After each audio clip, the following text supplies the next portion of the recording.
Il y a eu plusieurs surprises. Une des plus importantes pour moi a été les communications avec la famille.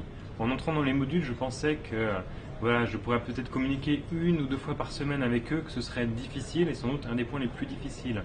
Et notre support psychologique, Elena Fachtinger, a tout de suite pris ça en main et quotidiennement nous faisait parvenir les messages que notre famille envoyait.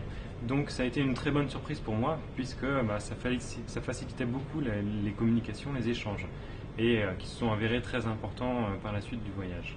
Donc ce fut une bonne surprise. Une autre surprise, ça a été les différences culturelles.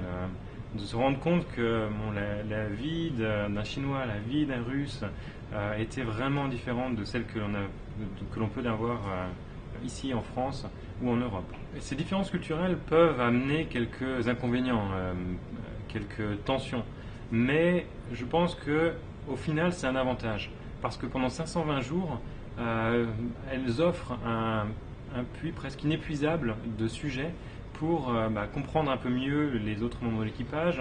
Dans les moments au repas, par exemple, lorsqu'on parlait ensemble, il y avait toujours quelqu'un pour dire dans mon pays, on mange ça plutôt comme ça, ou alors quand j'étais plus petit, je faisais ça comme ça.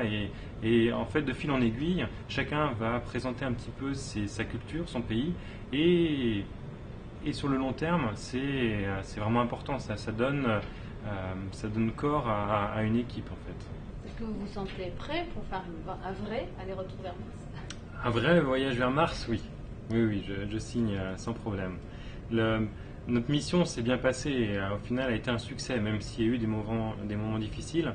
Donc j'espère que ça va faire avancer les choses pour aller vraiment sur Mars. Et si je peux participer à ce voyage, j'irai avec plaisir.